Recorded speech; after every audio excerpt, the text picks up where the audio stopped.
सीमाचे आणि विजयचे लग्न होऊन 1 महिनासुद्धा झाला नव्हता. पण सीमाच्या चेहऱ्यावर सतत नाराजी असायची. सीमाची सासू यशोदाबाई तिला खूप वेळा विचारायचे की सीमा बाळा तुला काही त्रास आहे का? की कसली भीती वाटते? तसं काही असेल तर मला सांग. पण सीमा नेहमी आपल्या सासूच्या बोलण्याकडे दुर्लक्ष करायची. तेव्हा तिच्या सासूला वाटायचं आत्ताच लग्न झालं आहे, नवीन घरात तिचं मन लागत नसेल, म्हणून चेहऱ्यावर नाराजी असेल. यामुळे सीमा काही बोलत नसेल. एक दिवस अचानक सीमाचा भाऊ न सांगता तिला माहेरी घेऊन जायला आला. यशोदाबाईंना वाटलं नवीन नवरी आहे, भाऊ आलाय तर जाऊ दे. सीमा माहेरी गेली. त्या दिवशी संध्याकाळी तिचा नवरा विजय घरी येतो. तेव्हा यशोदाबाई त्याच्या मुलाला विजयला विचारतात, बाळा तुझी बायको शांत शांत असते, काही अडचण आहे का? तेव्हा विजय बोलतो, आई असं काही नाही. तरी यशोदाबाई त्याला सांगतात, अरे ती मला सांगायला संकोच करत असेल, पण तू एकदा विचारून घे, खरंच काही असेल तर ती तुला सांगेल. विजय म्हणाला, आई सीमा आली की मी बोलेल तिच्यासोबत. दुसऱ्या दिवशी सकाळी विजय ऑफिसला निघून जातो. संध्याकाळी तो ऑफिसवरून घरी येतो. तेव्हा त्यांची आई यशोदाबाई उदास होऊन बसलेल्या होत्या. त्यावेळी विजय त्यांच्याजवळ जाऊन त्यांना विचारतो, आई तू अशी शांत का बसली आहेस? यशोदाबाई त्याला म्हणतात, काही नाही, उद्या रविवार आहे ना, तुला सुट्टी असेल. तू उद्या तुझं सामान माझ्या रूममध्ये शिफ्ट कर आणि माझं सामान तुझ्या रूममध्ये ठेव. विजयला काही कळतच नाही. आई अचानक अशी का म्हणत आहे? मग तो आईला विचारतो, आई आता हे मध्येच काय? त्याची आई म्हणते, अरे मी एकटीच आहे, माझा रूम मोठा आहे, त्यापेक्षा तुम्ही माझा रूम घ्या. यावर विजय म्हणतो, अगं आई सीमासुद्धा घरी नाही, ती काय बोलेल आणि लोक काय बोलतील? सुनीने सासूला रूम बाहेर काढले. विजयचे बोलणे ऐकून यशोदाबाई काही वेळ शांत होते. मग त्याची आई हट्टच करते. आईच्या अशा हट्टामुळे विजय विचारतो, आई तुला कोणी काही बोललं का? त्यावर यशोदाबाई फक्त नकारार्थी मान हलवते. आईच्या आग्रहाखातर विजय सामान शिफ्ट करतो. दुसऱ्या दिवशी विजय ऑफिसवरून येतो तर सीमा घरी आली होती. पण विजयच्या लक्षात आले की आई आणि सीमामध्ये काहीतरी झालं आहे. त्या एकमेकींबरोबर काहीच बोलत नाही. घरात शांतता असते. काही दिवस असेच जातात. एक दिवस विजय ऑफिसला गेला होता तेव्हा सीमा पुन्हा आपल्या माहेरी निघून जाते. तो घरी येतो तेव्हा आई उदास बसलेली होती. विजय म्हणतो, काय झालं आई, तुला बरं वाटत नाही का? त्याची आई सांगते, मी ठीक आहे, तू फक्त पूजेचा देवारा तेवढा माझ्या रूममध्ये शिफ्ट कर. अरे मी सकाळी लवकर उठून पूजा करते, उगाच तुमची झोपमोड व्हायला नको. विजय आपल्या आईला समजावतो, आई असं काहीच नाही, तू आजच पूजा करतेस का? किती वर्ष झाली आहे हे चालू आहे, देवारा पूजा घरातच राहू दे. पण त्याची आई ऐकत नाही आणि म्हणते, बाळा तू नाही बोललास तरी मला कळतं ना, उगाच तुमची झोपमोड नको व्हायला, तू तेवढं काम कर. असं बोलून आई विजयसाठी चहा बनवायला स्वयंपाकघरात निघून गेली. तेव्हा त्याच्या मनात विचार येतो, काहीतरी चालू आहे आईच्या मनात, पण ती सांगत नाही. कारण सीमा माहेरी गेली की आई हे बदल करते. अगोदर रूम शिफ्ट केला, आता देवारा, तेवढा त्याला सोफ्यावर आईचा मोबाईल दिसतो. तो बघतो तर सीमाच्या आईचा फोन येऊन गेलेला होता. तेव्हा त्याला खात्री पटली काहीतरी गडबड आहे. पण आईच्या आग्रहाखातर विजय देवारा तिच्या रूममध्ये नेऊन बसवतो. दुसऱ्या दिवशी विजय ऑफिसवरून येतो तर सीमा घरी आलेली होती. पण आई तर काहीच सांगत नाही. विचारणार तरी कोणाला? त्याने सीमाला विचारले तेव्हा ती म्हणाली, त्यांना काय वाटत असेल म्हणून त्यांनी देवारा त्यांच्या रूममध्ये घेतला असेल, त्यात मी काय बोलणार? हे ऐकून विजय शांत राहिला. पण त्याच्या डोक्यात शंका येतच होती. काही दिवस असेच गेले आणि सीमा पुन्हा माहेरी गेली.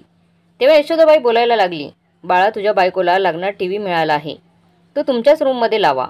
यावर विजय चिडला, आई हे काय चालू केलं आहेस?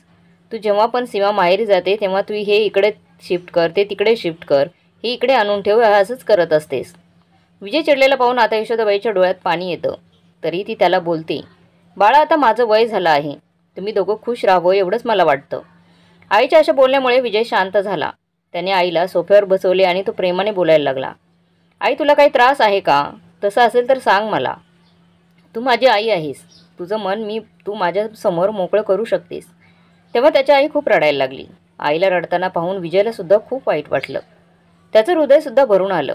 पण स्वतःवर ताबा ठेवत तो आईला विचारतो, नक्की काय झालं आहे आई? तेव्हा यशोदाबाई हात जोडून बोलते, बाळा तू अगोदर मला शब्द दे, तू मला सोडून जाणार नाहीस. मी एकटी कशी राहू?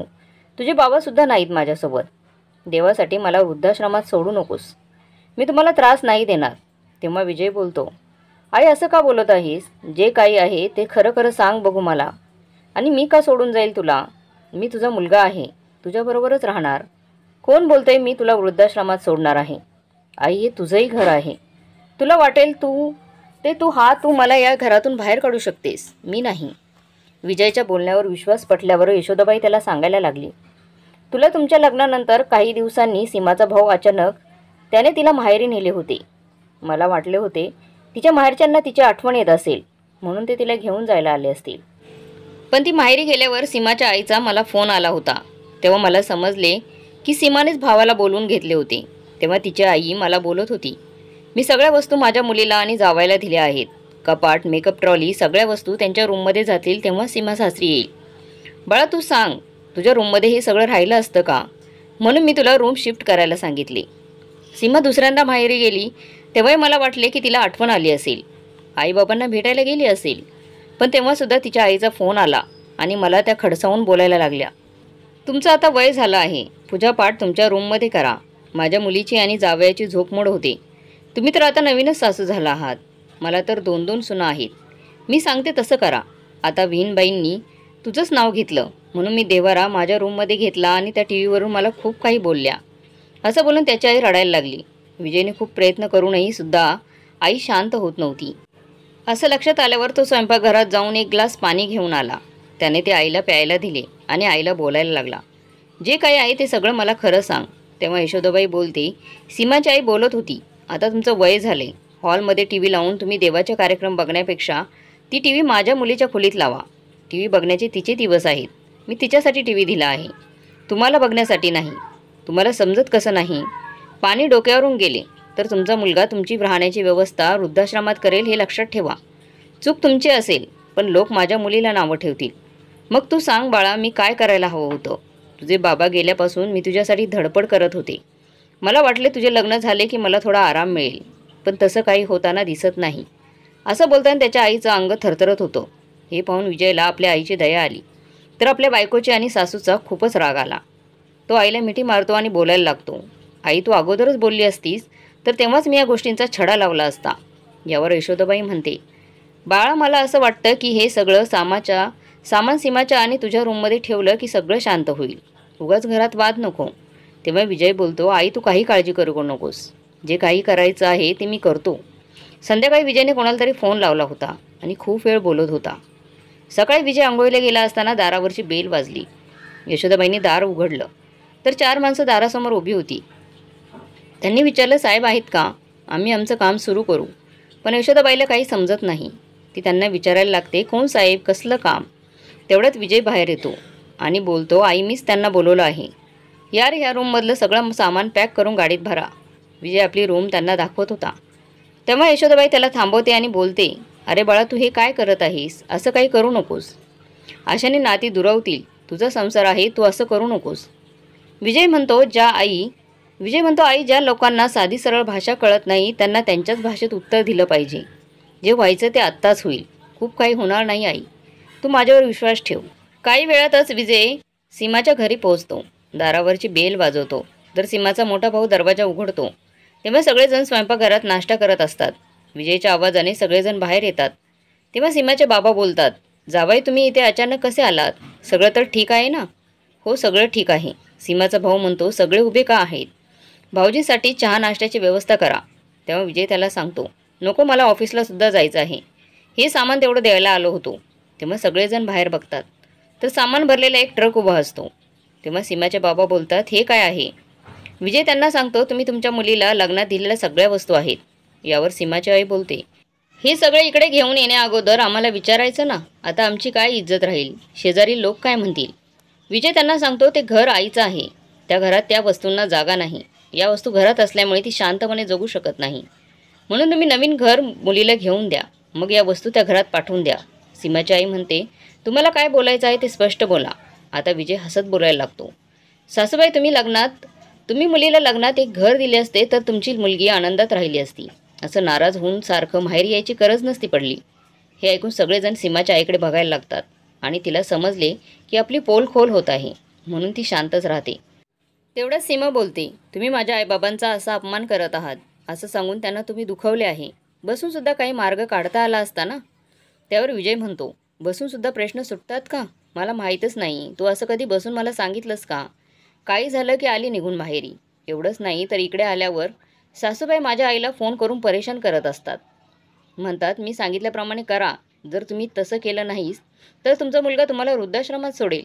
सीमा, तेव्हा तुला माझ्या आईची दया आली नाही. हे ऐकून सगळे शांत झाले होते. सीमाच्या वडिलांना मात्र खूप राग आला. ते सीमाला व तिच्या आईला म्हणाले, वा, शब्बास, तुम्ही दोघी मायलेकी म्हणून किती छान काम करत होत्या. आम्हाला तर तुम्ही या गोष्टीपासून पुरेपूर वंचित ठेवलं होतं. अगं, तुम्ही दोघींनी आम्हाला सांगितलं असतं तर आम्ही सुद्धा तुमच्या या गोष्टीत साथ दिली नसती का? शेवटी तुम्ही दोघी मायलेकी कायम किती महान काम करत होतात. हे ऐकून सीमा आणि तिच्या आईने आपली मान खाली घातली. सीमाचे वडील ओरडत म्हणाले, अगं, तुम्हाला लाजा वाटायला पाहिजेत, लाजा. देवी समान त्या बाईला तुम्ही दोघी मायलेकींनी मिळून इतका त्रास दिला, तुम्हाला काहीच वाटलं नाही का?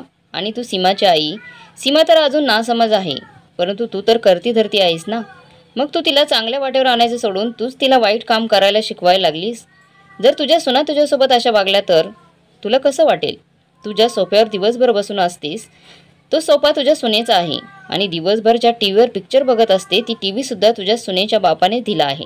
मग आपल्या सुना किंवा त्यांचे आईवडील कधीही आपल्याला त्याबद्दल काहीच बोलले नाही. आणि तू खुशाल सीमाचं सर्व सामान तिच्या रूममध्ये लावायला सांगितलं.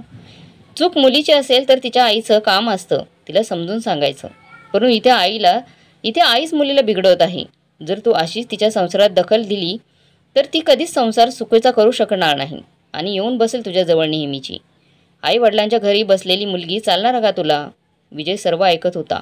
तो मध्येच बाबांचं बोलणं थांबवत म्हणाला, बाबा, मला जायला उशीर होत आहे, मी निघतो.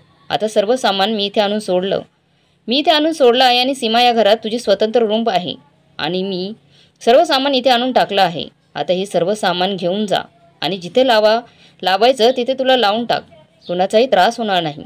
माझी आई तर बिचारी आपला दोघांचा संसार तुटू नये म्हणून तुमचे सर्व अत्याचार सहन करत होती. आई, तुम्ही काय म्हणाला होता? माझ्या आईला तुमच्या मनाप्रमाणे वागलो नाही तर मी तिला वृद्धाश्रमात नेऊन सोडेल. परंतु सासूबाई, एक गोष्ट लक्षात ठेवा, मी तुमच्या मुलीला घटस्फोट देऊ शकतो, पण माझ्या आईला वृद्धाश्रमात सोडण्याचा मी विचार देखील करू शकत नाही. कारण तिने खूप हाल अपेक्षा सोसून मला लहानाचं मोठं केलं आहे. त्यामुळे मी तिला सोडून राहण्याचा विचार देखील करू शकत नाही. समजलं का तुम्हाला? असे म्हणून तो तिथून जाऊ लागतो. शेवटी मुलीचा बाप तो बापच असतो. आपल्या मुलीचा संसार वाचवण्यासाठी सीमाच्या बाबांनी विजयचा हात जोडून माफी मागितली आणि आलेलं सामान परत घेऊन जाण्याची विनंती केली. परंतु विजय म्हणाला, जर सीमाला माझ्या आईचा त्रास होत असेल तर ती इथेच राहू शकते. मी तिच्याशिवाय राहू शकतो. इतक्या सीमासुद्धा विजयचे पाय धरून बोलू लागते, विजय, मला माफ कर, माझ्याकडून खूप मोठी चूक झाली, मला खरंच माफ कर. विजय म्हणाला, माझी माफी मागून काहीच फायदा नाही. तुला आईची माफी मागावी लागेल आणि जर आईने तुला माफ केले तरच तू त्या घरात राहू शकतेस. आता सीमाला सुद्धा आपली चूक समजलेली असते. ती घरी येऊन विजयच्या आईचे पाय धरून माफी मागते. आई मोठ्या मनाने तिला माफ करतात आणि मग त्या दिवसापासून त्या दोघी आणि विजय हसत खेळत जगायला लागतात. आता आधीसारखी सीमा निराश राहत नव्हती. घरात उत्साही वातावरण राहत होतं. सीमाला माहेरपेक्षा सासरच जास्त आवडायला लागलेलं. मित्रांनो, खरंच आपण आपल्या संसारात एकमेकांना समजून घेतलं पाहिजे. प्रत्येक गोष्टीत माहेरच्या लोकांनी हस्तक्षेप करणं यामुळे नवरा बायकोमधील नात्यात दुर्वा निर्माण होऊ शकतो. तर मग मित्रमैत्रिणींनो, तुम्हाला ही आजची कथा कशी वाटली कमेंट बॉक्समध्ये नक्की कळवा. कथा आवडली तर लाईक, शेअर, सबस्क्राईब जरूर करा.